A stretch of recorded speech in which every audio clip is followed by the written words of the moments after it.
Any particular reason that New Zealand is being so consistent in the last 2 years? I think it comes down to, firstly, our team culture. It's all about giving to each other and a cause that's bigger than our own. And then I think it also comes down to the boys sticking to their processes individually. We obviously have a lot of trust in each other and we all play our games differently.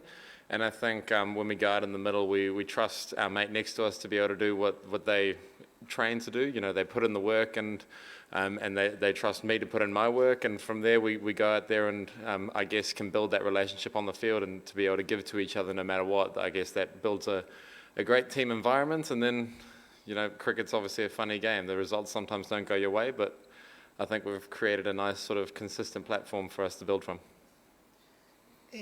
I'm just saying jokingly, any particular glue stick you use because you are taking some amazing catches? Is it hard work? Is it reflexes? What is that? I think a great deal of luck comes involved. You know, I wish I could say that I've got a special little glue tag that I use, but unfortunately that's not the case. If anything, my palms are more sweaty than anything else. So, yeah, you know, it's obviously comes down to a lot of hard work and doing the basics as much as I can, and then sometimes luck just plays a good part in it. Glenn, just want to ask that, were there any discussions when you guys are watching the India games here? Do you have any kind of communications about the wicket, about the combinations India were going with, you know, 3 spinners and the pacers? You guys were, you know, backing 3 pacers. So can you talk us through that and any concerns on Kane Williamson? I know that he's a very big player, but hasn't scored yet. Did you watch the Tri-Series? No, just overall this. Then there's your point. Obviously, he scored 130 odd not out there, and he scored 60, and then he scored a 40 odd. So I don't think he's a problem. But in terms of scouting and things going on, we obviously have our game plans that we have coming up against India. You know, they're an incredibly strong side, and they pretty much have all their bases covered. So for us, I guess it's about looking at the pitches and the results that have just gone by recently. Obviously, it's playing a little bit slow, and there's obviously a good deal of turns. So I think it's going to be an interesting matchup. You know, they've got 3 quality spinners, and I guess for us, we obviously have a lot of all-rounders as well as our top bowling lineup. So we do have a lot of bases covered, regardless of the situation that we're going to be facing against. Ever since Mike Atherton and Nasser Hussain's podcast went viral, there's been a lot of talk about India having an unfair advantage due to being in one venue. You yourselves have flown from Pakistan to here. Has there been any talk about this in the dressing room? I mean, are you focusing on that at all? What are your thoughts on it? No, for us, there's no focus on anything like that. Obviously, a tournament draw is what it is, and you know we have a no excuses mindset to be able to come out to a tournament. You're dealt the hand that you're dealt, and you know the facts of the matter is India has been dealt that hand, and we've been dealt our hand, and you know we're never going to complain about what we get, and we'll just do the best with what we've got. Is this seemingly inconsequential game gives like a catch-22 situation for the captains? Do you want to keep the momentum going on without changing the playing 11, or do you think that back-to-back matches, not too many days before the semi-final? How do you deal with that kind of situation as a captain? Well, I guess if you look at rain being a factor in Pakistan at the moment, and no particular days for playing a game that's rained off. There is a reserve day. Oh, how good!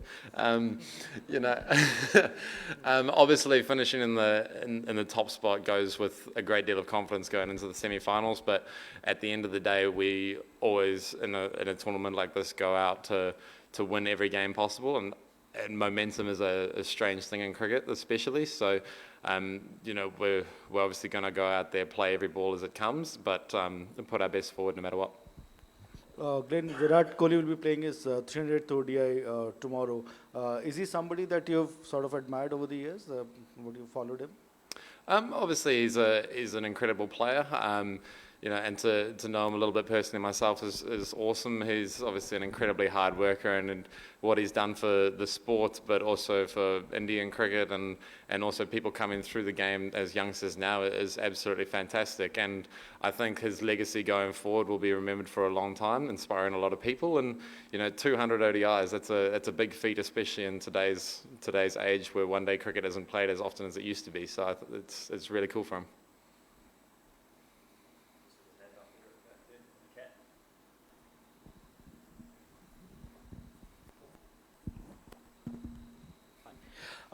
So you guys have been playing in Pakistan, like the tri-series and the first two games of the league stages. So now those conditions were a bit different compared to the conditions over here, as you have mentioned in the, while answering a few of the other questions. So how important is that acclimatization process will be, because you guys haven't, this will be your first game on this pitch?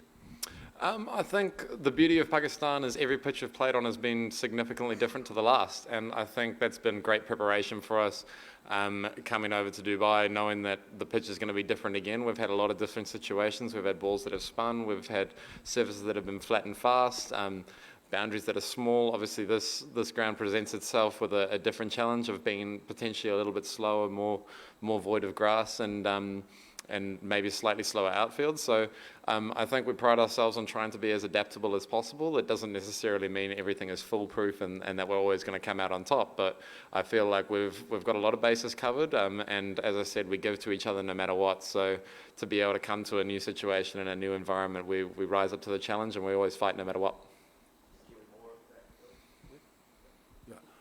Glenn, historically, New Zealand has had a good record against India in ICC tournaments, and I know it was a different format, but you were part of the team that won 3-0 in India. Does that sort of come into the picture at all in terms of when you discuss things from a confidence perspective going into a game like this? Obviously, white ball cricket is, as you say, is a different format, and it does come down to a lot of who's in form at the right period of time, especially in world events like this. And I think obviously having a bit of success against India in the recent past definitely does give a little bit of confidence, but we come back to the things that we do well, sticking to our processes and making sure that each game is individualized for what it is. And I think that puts us in good stead going forward. Obviously, India are strong, and we've come in off some good form at the moment. So I think the recent form is potentially a little bit more of a confidence builder as opposed to what happened sort of a couple of months ago. But we've trained hard, we've worked well, and everyone's about as ready as they can be. Glenn, of all the teams, New Zealand have countered the Indian spinners the best of late. I mean, in the Test series, the way the batters took the attack to the opposition and in a way upset the rhythm of the Indian spinners. Do you agree that calculated aggression is the best way to counter the Indian spinners? I think in Test cricket it definitely was. When it came to situations where we were playing on pitches that were turning significantly, to be able to, I guess, score runs, it was more of a runs game and as opposed to a matter of time. There's other countries that you can potentially outlast teams, but in that situation, that series we played, it was very much around runs in a quick fashion, and hopefully enough of them was going to be the case. I think in white ball cricket it does change a little bit.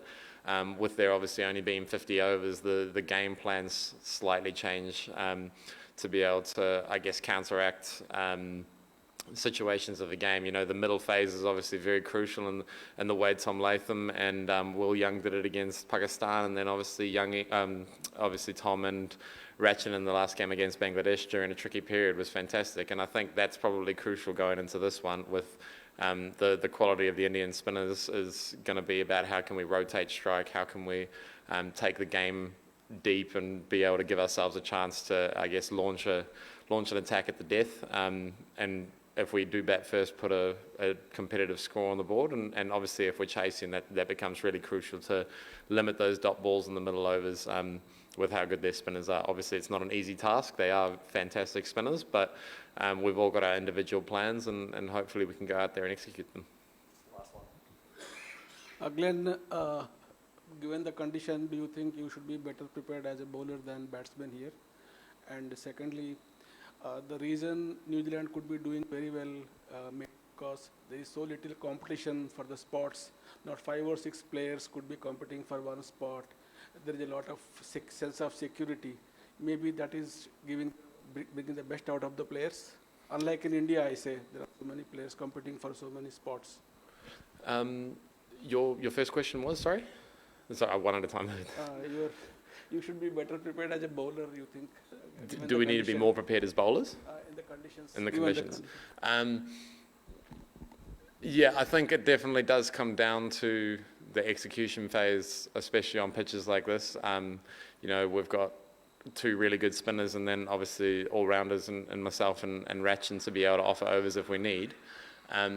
But we've got three high-quality pace bowlers. Obviously, Tez and Nipsit on glass, and two big tall boys that have got variable bounce over in Pakistan, which has been quite tough to play. And I think that covers our bases nicely. But it's a tough one to say whether the bowlers or the batters need to be more prepared. The wicket's obviously changing as we go from game to game, and this is going to be no different. So I think it's going to be about everyone being on their best on that particular day. And then the other question was around competition spots.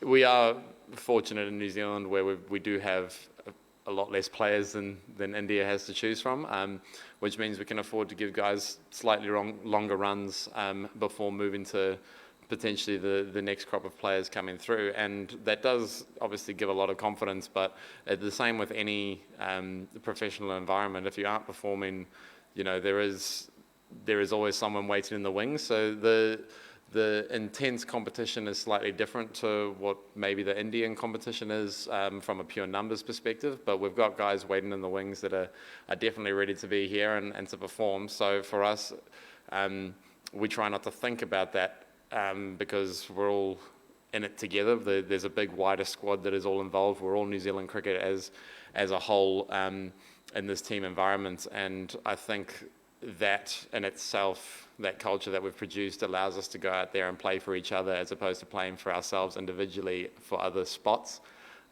which I do think gives us a little bit of an advantage, say over India, who, if you don't perform one day, you very well may not play the next 2 or 3 years. So wrap it up there. Thanks, everyone.